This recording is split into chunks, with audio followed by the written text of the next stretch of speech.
chung sun par nak le lian ngan nak chul hot e ser chia mi na fall ni nun kan ngai kho nak tinga chu vai lam pu di dan tat nak chu nang ni nak ka in pia pui ba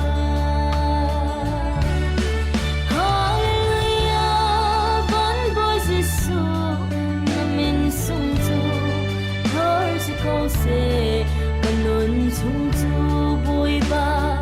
nang long kan thang that lai vai lam chung a thi nang na twa ni chu mo ka bo jisu suai man na thi ding ni nun kan ngai na asi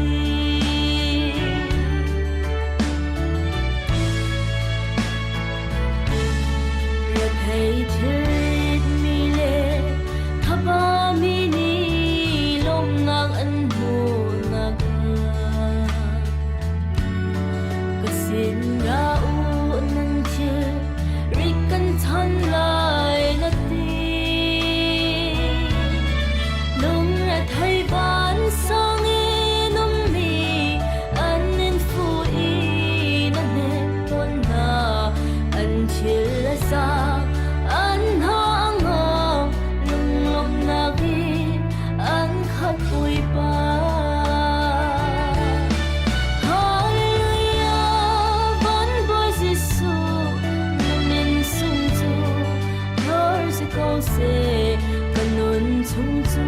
bui ba nang long kan thang that lai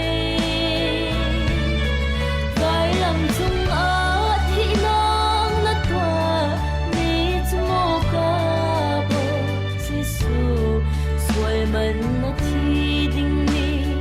nun kan ngai na asi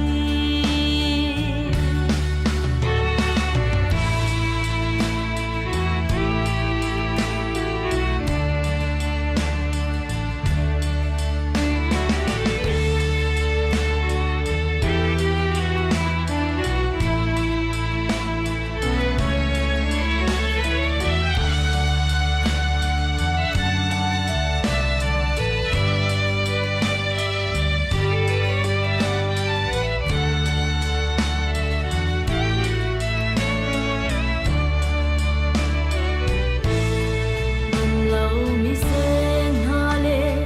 mi cho na ni ko mu an du cha boy ban din fu i dam nak tling na pek ha an suai nak chu na ngai thia mi lung lom nak in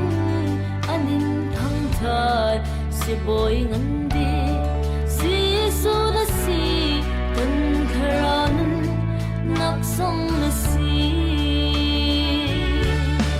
hallelujah van boy jisu namin sung chu thor si ko se kanun chung